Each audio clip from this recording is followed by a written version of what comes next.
আসসালামু আলাইকুম ওয়া রাহমাতুল্লাহ। আশা করি মহান রব্বুল আলামিনের অশেষ রহমতে আপনারা সকলে ভালো আছেন। তর্ক করতে ভালোবাসে অনেকে। সৃষ্টিগতভাবে মানুষ তর্কপ্রিয়। আল্লাহ তাআলা পবিত্র কুরআনে ইরশাদ করেন, মানুষ সবচেয়ে বেশি বিতর্ককারী। তবে তর্ক কেবলই অযথা কিংবা অর্থবিহীন। বিষয়টা এমন নয়। তর্কের নিন্দনীয় ও প্রশংসনীয় উভয় দিকই রয়েছে। বিতর্ক কখনো সত্য কথন, প্রমাণ উপস্থাপন ও যথাযথ মতামত প্রকাশ করা প্রশংসনীয়। আর বিতর্কে যখন তিক্ততা ও ঝগড়া বিবাদ হয় এবং সম্পর্কে টানাপোড়েন তৈরি হয় তখন তা নিন্দনীয়। আল্লাহ তাআলা প্রশংসনীয় বিতর্কের নির্দেশ দিয়েছেন। আল্লাহ বলেন, তুমি তোমার রবের পথে হিকমত ও সুন্দর উপদেশের মাধ্যমে আহ্বান করো এবং সুন্দরতম পন্থায় তাদের সঙ্গে বিতর্ক করো। সুতরাং আমাদের বিতর্ক যেন হয় উত্তম পদ্ধতিতে, নম্র, ভদ্র ও সুন্দর বাক্য বিনিময়ে।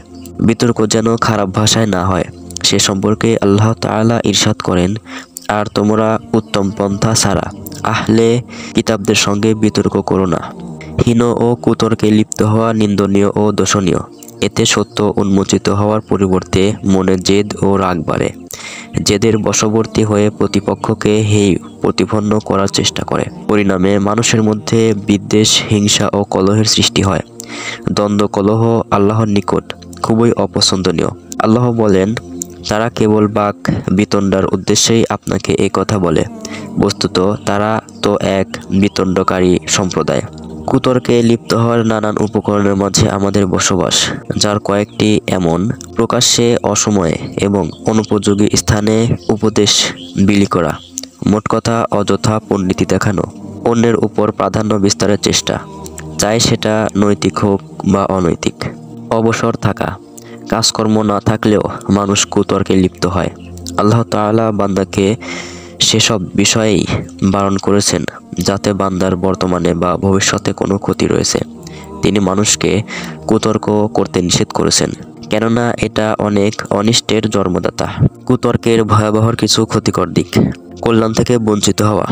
প্রায় আমরা সকলেই জানি যে আল্লাহ তাআলা শবে কদরের মতো মহান রাতের সুনির্দিষ্ট সময়ের বিষয়টি কেবল ঝগড়া বিতর্কের কারণে তুলে নেন। অন্তর কঠিন করে ও শত্রুতার জন্ম দেয়। কুতর্ক প্রাচীন বন্ধুত্ব ও সুদৃঢ় বন্ধনকে খুলে দেয়। নিদেন পক্ষে চড়াও হওয়ার মানসিকতা তৈরি করে। সম্মানহানি। যারা মানুষের সঙ্গে বিবাদ কুতর্কে লিপ্ত হয় তাদের সম্মান নষ্ট হয়। যে বেশি তর্ক করে সে অবশ্যই তা বুঝতে পারে। অযথা তর্কের জন্য সবচেয়ে বড় সতর্কবার্তা হলো রাসূল সাল্লাল্লাহু আলাইহি ওয়াসাল্লাম এর বাণী।